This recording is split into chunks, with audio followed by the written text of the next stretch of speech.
Hi viewers, welcome to south Indian recipe. இன்றைக்கி நம்ம இந்த ஆட்டுக்குடலில் எப்படி கிரேவி செய்கிறதுங்கிறத பார்ப்போம். அதுக்கு தேவையான பொருட்கள் என்னென்னு பார்த்தாக்கி, ஆட்டுக்குடல் சுத்தம் செய்யப்பட்டது 750 கிராம் எடுத்து வச்சுருக்கிறேன். இதுக்கு கூட சேர்க்குறதுக்காக நம்ம பொடி உள்ளி, அது வந்து ஒரு 200 கிராம் இப்படி நீள் வெட்டத்தில் வெட்டி வச்சுருக்கேன்.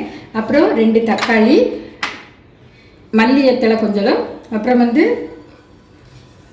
கருவேப்பிலை, இஞ்சி பூண்டு விழுது, தேவையான அளவு உப்பு, நல்லெண்ணெய், தேங்காய் பால்.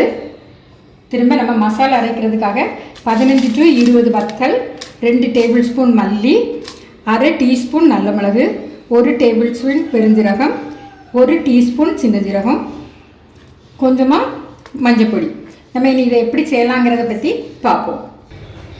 இப்போ நாம் இந்த குக்கரில் எடுத்து கழுவி சுத்தம் செய்யப்பட்ட அந்த ஆட்டுக்குடலை வச்சு, இது கூட வந்து கொஞ்சமாக சின்ன ஜீரக பவுடர், ஏன்னா அதில் ஒரு சின்ன ஸ்மெல் வரும், அதுக்காக அந்த சின்ன ஜீரக பவுடர். அப்புறம் வந்து 250 கிராம் வந்து நான் தேங்காய் பால் எடுத்து வச்சுருக்கேன். இது வந்து குவார்ட்டர் போர்ஷன் ஆஃப் ஒரு கோகோனட்டில் குவார்ட்டர் போர்ஷன் எடுத்து வச்சுருக்கேன். அதையும் ஊற்றணும். இப்போ தேவையான அளவு கொஞ்சமாக உப்பு,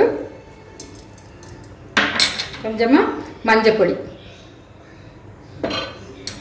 சேர்த்து இதை நம்ம என்ன பண்ணணும்னா ஒரு 6 விசில் வரது நல்லா வேக வைக்கணும். குக்கரை மூடி போட்டு ஒரு 6 விசில் வரது வரைக்கும் நல்லா வேக வைக்கணும்.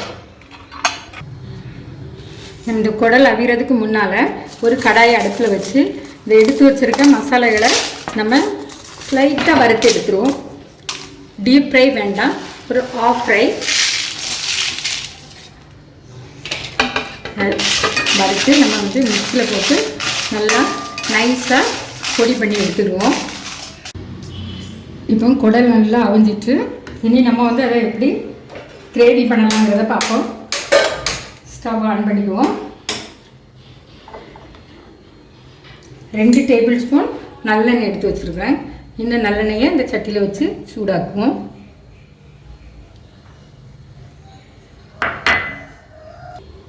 எண்ணெய் நல்லா சூடாகிடுச்சு. இப்போ நம்ம தாளிக்கிறதுக்காக ஒரு பீஸு இந்த அன்னாச்சி பூவை நான் பொடிசாக வெட்டி வச்சுருக்கேன், அதை போடணும். திரும்ப வந்து பெருஞ்சீரகம், கொஞ்சமாக பட்டை, 1 ஏலக்காய், கிராம்பு போட்டு அதை இன்னும் நம்ம கொஞ்சமாக கருவேப்பிலை போடுவோம். அதன் பிறகு நம்ம வந்து வெட்டி வச்சுருக்கிற இந்த பொடி உள்ளியை அதோட போட்டு நல்லா வதக்கி விடுவோம். உள்ளி கொஞ்சம் நல்லா வதங்கட்டும். வெங்காயம் நல்லா வதங்கிட்டு இப்போ நம்ம இஞ்சி பூண்டு பேஸ்ட் வந்து 1 டேபிள் ஸ்பூன் போடுவோம். இதை நல்லா வேக விடுவோம். கொஞ்சம் அப்போனா அந்த பச்சை வடை போடுவோம்.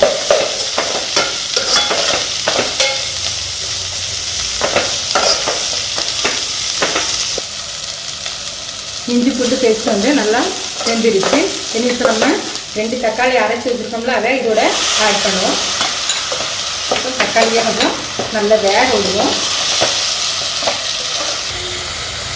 இப்போ பார்த்தீங்கன்னா தக்காளி நல்லா வெந்துடுச்சு. இந்த எண்ணெய் அழகாக அப்படி பிரிந்து வருது.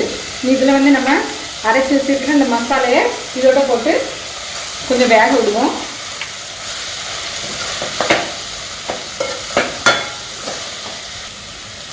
மசாலா வெந்துடுச்சு.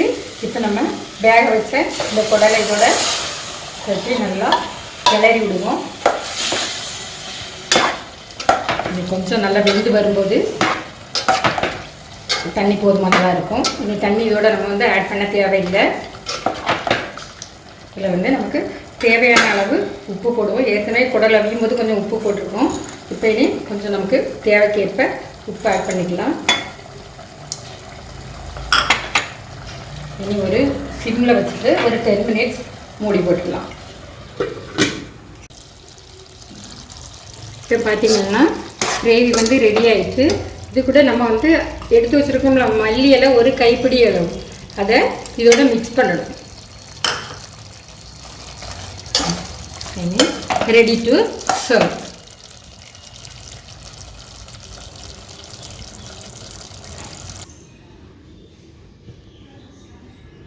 இப்போ பார்த்தீங்கன்னா இந்த ஆட்டுக்குடல் கிரேவி வந்து ரெடி ஆயிடுச்சு. இதை நம்ம வந்து ஒயிட் ரைஸோடு சாப்பிடலாம், பிரியாணிக்கு சைட் டிஷ்ஷாக வச்சு சாப்பிடலாம், தோசை இட்லி சப்பாத்தியோட வச்சு சாப்பிட்லாம். இது ரொம்ப நல்லாயிருக்கும். இதை நீங்கள் வீடுகளில் ட்ரை பண்ணி பாருங்கள். லைக் பண்ணுங்கள், ஷேர் பண்ணுங்கள், மறக்காமல் சப்ஸ்கிரைப் பண்ணுங்கள். தேங்க்யூ ஃபார் வாட்சிங் மை வீடியோஸ்.